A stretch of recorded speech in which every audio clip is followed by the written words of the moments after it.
Hey guys, in this episode I'm going to show you how to use lens flares in Photoshop.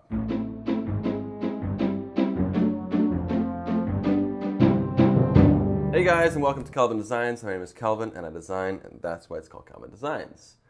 Click right here to subscribe to my YouTube channel and get all these tutorials as they come out, and click right here to subscribe to my newsletter and get a bunch of goodies, raw files, actions, Photoshop brushes, and all the files you need to follow along all my free tutorials.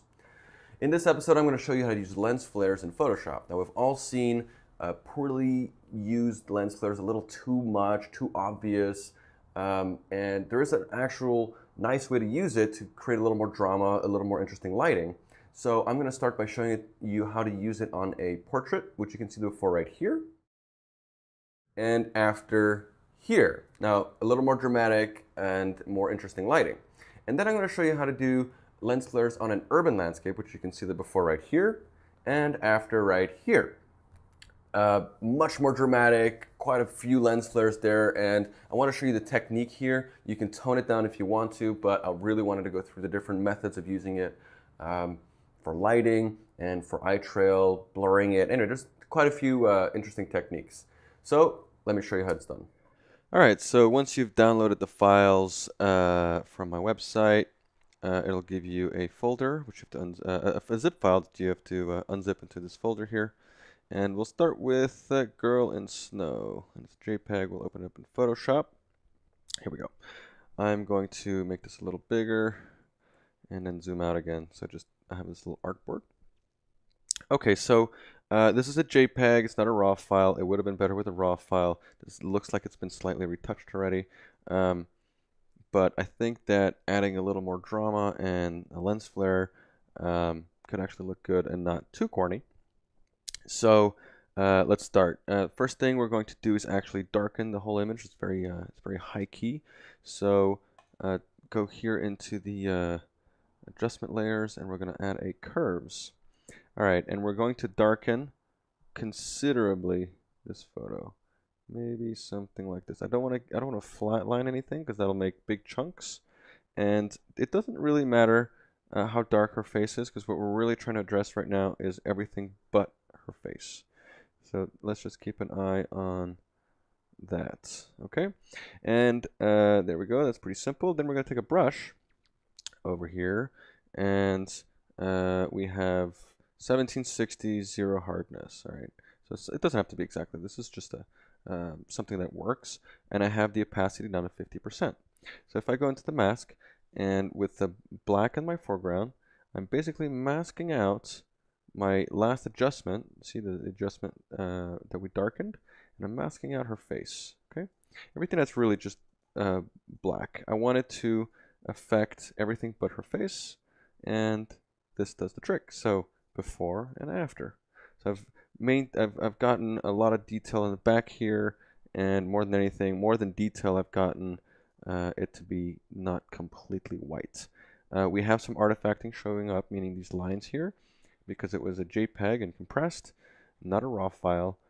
So bringing those pixels back will bring in some strange pixels and JPEG artifacts. So for now, that's fine. What we want is just to darken that, and that worked fine.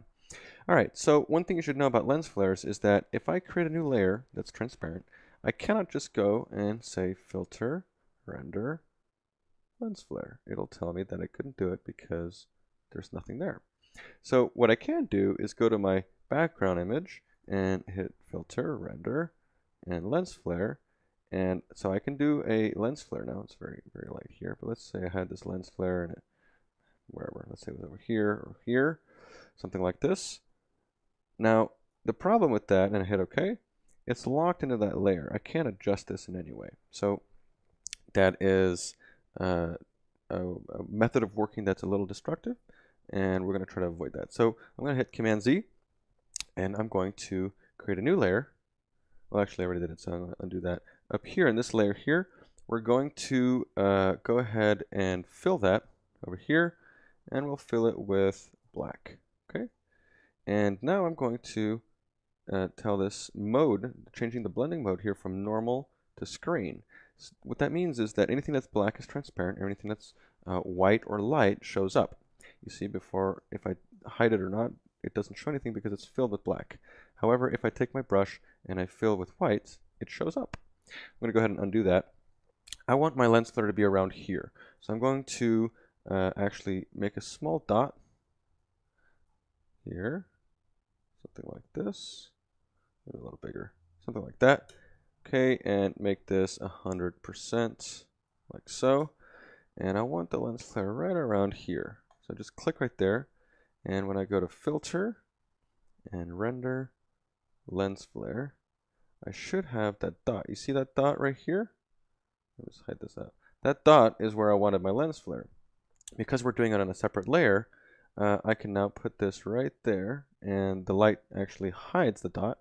Let's bring this down just a notch, something like this. And I'd like to actually start with a 105 prime. But let's just do 100%, something like that, and hit OK. Now I'm going to do another one, another lens flare right on top of that, but this time I'm going to do the 50 to 300, and it's so now I'm basically mixing two different lens flares exactly on the same spots, except this one I'm going to go a little bit stronger on. Let me just compare that. Yeah, something like that. Okay. So 140, 142 actually, something like that. Okay, pretty good. It's pretty strong. And so the next thing that I see is that it's a little too saturated, and it's I don't really want that rainbow there, or not, at least not quite that strong.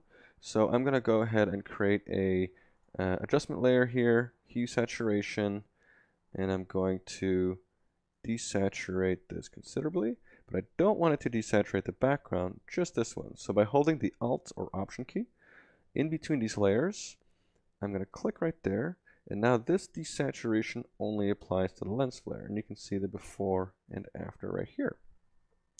Okay, now I do want a warmer tone to this. It's very blue in the back, and I want it to feel like there's a warm sun. So I'm going to go ahead and create another adjustment layer, and this time it'll be a photo filter, and it's by default a warming filter. The difference is I'm going to increase that density, and I'm going to exaggerate it quite a bit, and that's okay. I can always come back and sort of adjust this if I want to. Okay, and then I'm going to create another curves layer, and we're going to create a little bit of contrast by darkening our darks over here and lightening our lights just a touch, or what's called an S-curve. Light, dark, and let's do this a little more, and a little more. Okay, so this is a common way of increasing contrast by adding an S-curve. I'm lightening up a little too much, so I'm going to go easier on this end here, and darken just a notch here, and see how that goes. Alright, it's better. I like that. Okay. Okay, and so it's maybe just a little. I'm going to bring this down here. Okay, that's pretty good. Okay. Now, what I'm going to do after this point is I want to create a new layer from everything that I've done. And to do that, you hit the Command-Alt-Shift-E, and on a PC it's Control instead of Command. And I now have a flattened version of all these layers. And I want to do a, let me just hide this here. I'm going to convert this layer, which is the flattened version of everything we've done, and convert this to a smart object. And what that means is that if I go and create a camera raw filter, which is what I'm doing right now, I can go back and adjust it.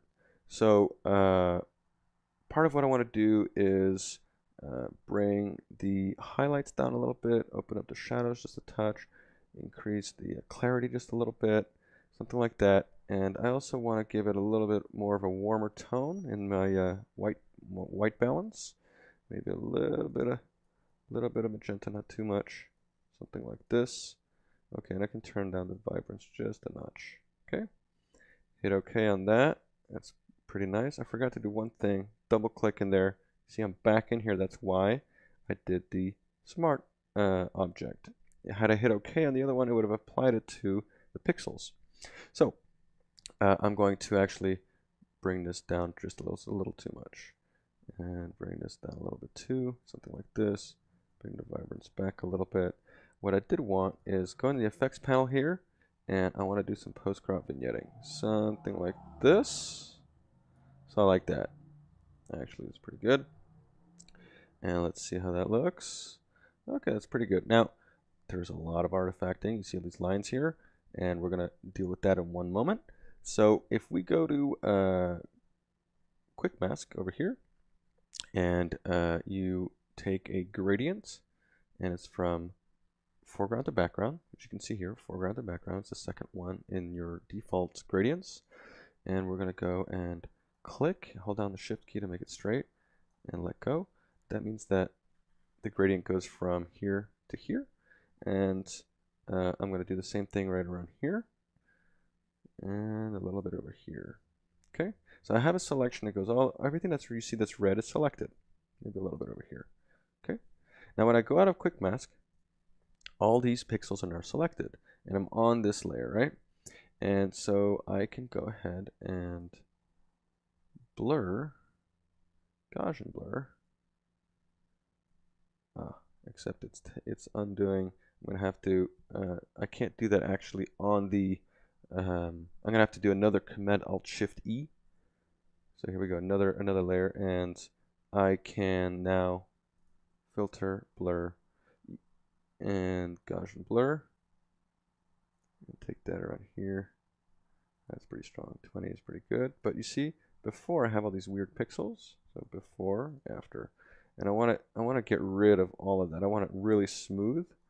Okay. So before and after. That's good. Now I can deselect. Now the difference between these two is the blur. And I kind of like that it gets blurry. It looks like a focal depth thing going on here, which I actually really like. All right, so you have that first use of the lens flare on this, and we can actually compare. I'm going to make a copy of the original here, bring it on top, just so we can kind of compare before and after, which I really like. It kind of puts a lot of attention and warmth right here. So that's the first one. And all right, I'm going to go ahead and delete the original one and go ahead and save as. And we're going to go and put this in here, girletsnow.psd. Okay, and just go ahead and save that. Okay, cool. So now I've closed this. It's still saving. Okay, it'll close when it's done saving. All right, so for our second project in using lens flares, we're going to open up the bridge.jpg right here. So right click, open with Photoshop, and here we go. So I'm going to do the same thing. I zoom in and zoom back out so I have a little bit of a artboard around it. I like to have that. Okay, so the first thing you should know is that in this second part of the tutorial, the lens flares we'll be using is actually only compatible with the latest version of Photoshop, which to date is the Creative Cloud 2015. And this uses lens flares on smart objects. And if you have an older version, you're gonna have to use the methods that I used in my in the first part of this tutorial, meaning creating a layer of black and moving it around. If you do have the more recent version of Photoshop, then you can follow along.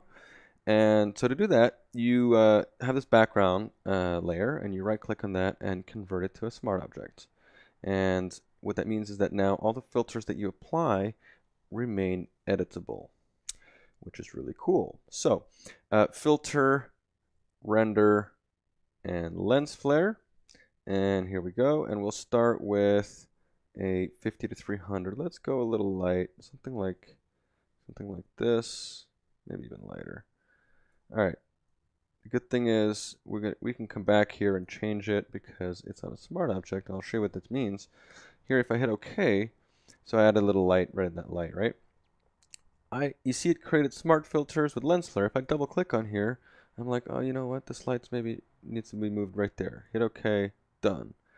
Before, it would have applied it onto the layer, and if you got it wrong, well, tough luck. You're gonna have to Command Z or undo and then come back, and it was just permanently rendered into the pixels. Whereas here in a smart object, it's not, which is really nice. The other really nice thing is I can go ahead and hit filter, and render and lens flare, and it's going to add a second one to the same one. To the same layer, I can add 2 lens flares. Let's make this one a little bit lighter just to have a little difference. Something like that. Okay. Now granted, it's pretty symmetrical. It's not 100% symmetrical, which is nice. So let's go ahead and go in here and just bring these down. Let's make them 30, just so that they're lighter. I just wanted a little sense of that light, not too strong, and that'll be the starting point. We'll come back to this in a moment. The other thing we want to do is we want to darken the sky a little bit. Okay. To darken the sky, we will create a curves, and we're going to bring this down, something like this. Okay, and then take the gradient tool, which is already selected, black to transparent, and I'm going to click from here, holding down the shift, up to here. It's a little too abrupt, so undo that. I'm going to bring it up even higher. So it created a gradient in the mask, which means it's hiding everything here. And so I'm basically only darkening the tar part of the image. One thing I wanted to do actually in this first part is go in here and create a camera raw filter. Okay. And in this camera raw, what we're going to do is warm it up a little bit. So by a little bit, I mean quite a bit actually. Something like plus 19, add a little magenta, plus, let's go as far as 25. Okay. And let's just tone down the highlights a notch. Something like this. 30 is good. And then open up the shadows, maybe even more. Something like that. Okay. Yeah, like that.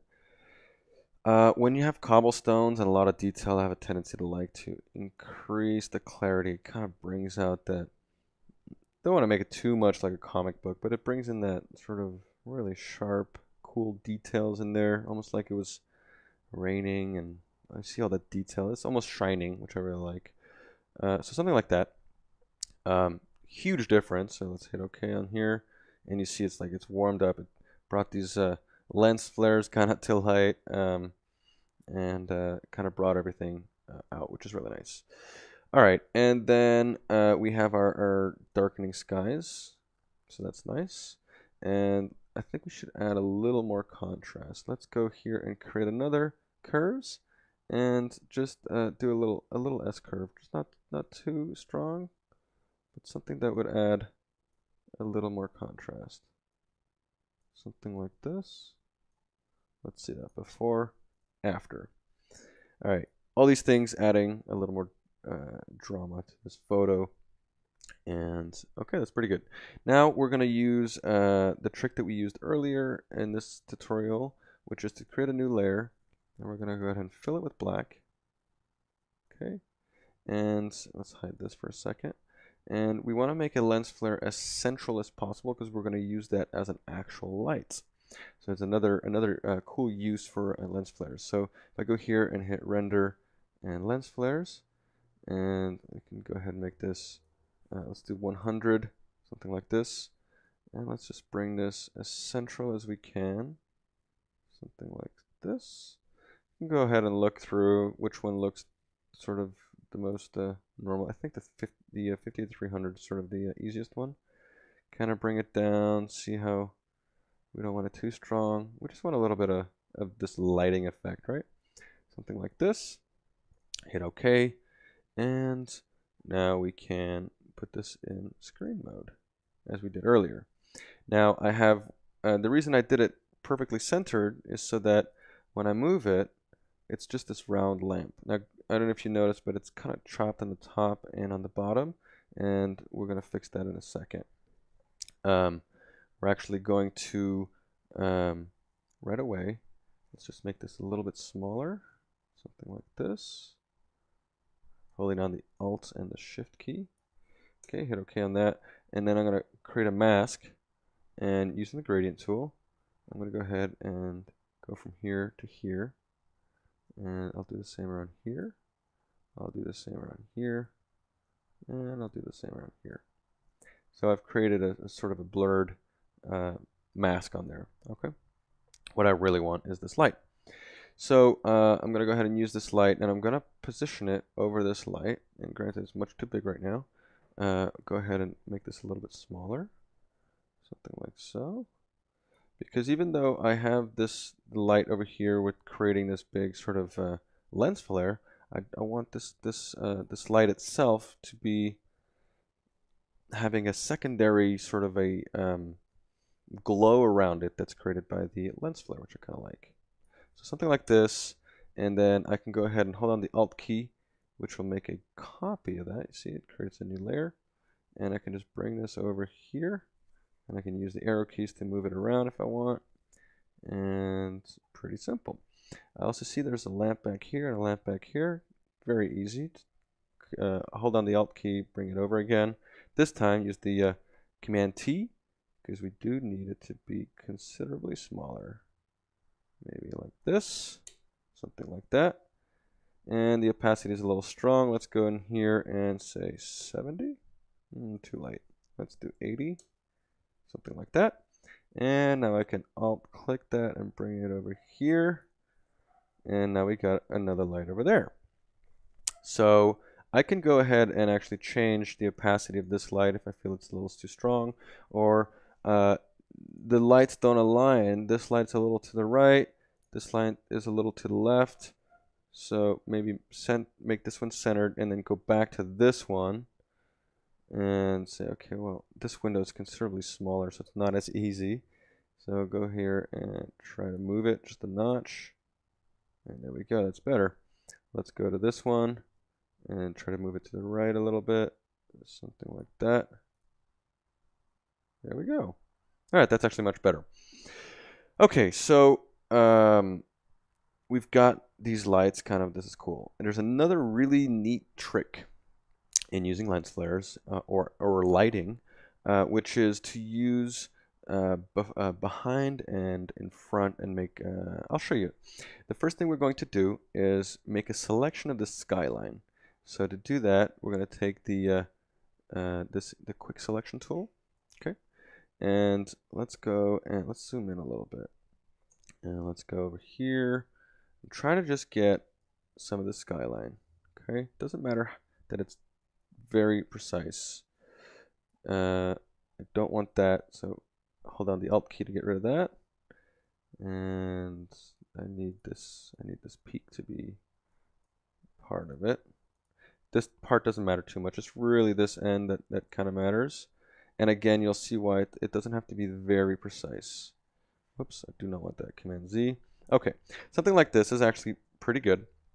And I'm going to go ahead and go to the very top here, create a group, and mask. So I've used the mask on the group. So whatever I put in here will have this mask applied. Okay. The next thing I'm going to do is create a new layer, and I don't want it in the group yet. We'll use the group in a minute. And let's go ahead and fill this with black. Okay.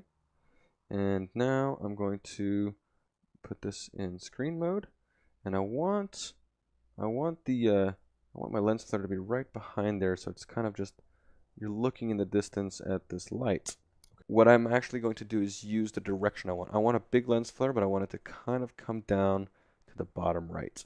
So filter, render, lens flare, and let's just make this considerably bigger for now.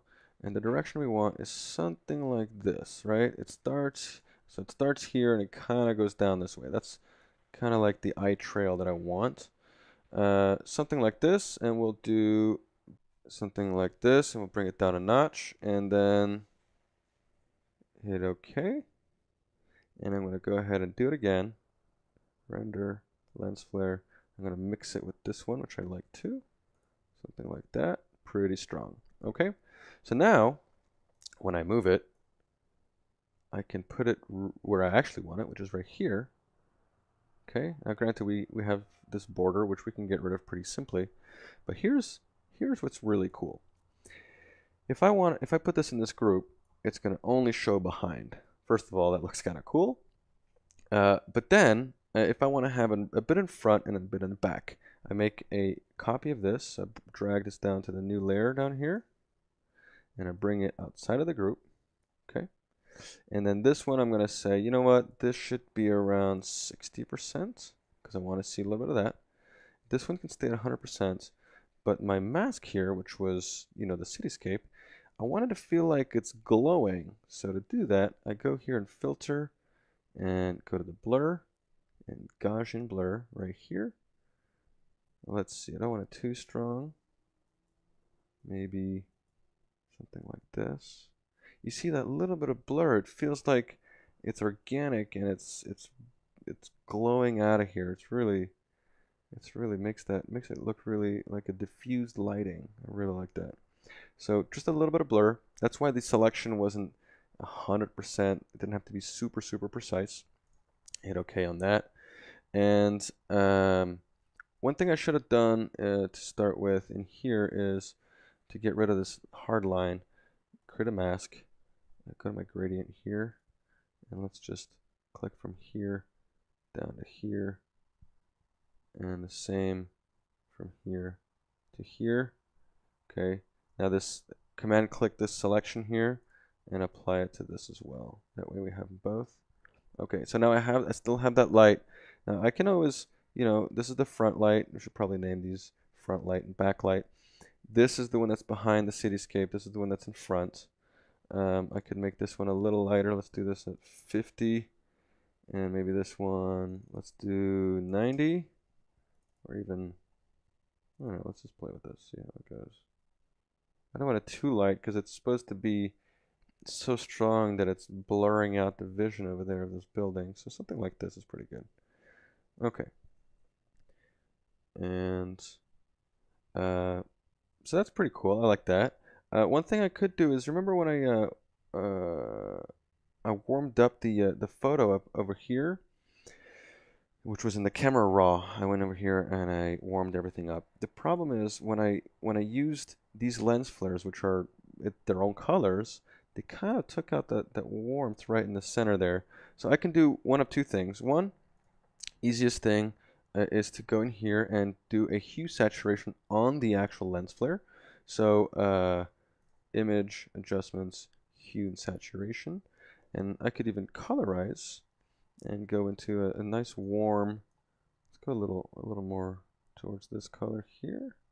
Okay, let's see that before, after. See how it got rid of all that coldness and just kind of warmed it up. So hit OK on that, and I do the same here. Auto adjustments, whoop, and just colorize. Here, I could have done I could have held down the Alt key and I would have done the same. Would have applied the same exact hue set, but I kind of wanted it to be a little different so it didn't look too monochrome. There's a tendency to get an organic feel when you do it at two different steps.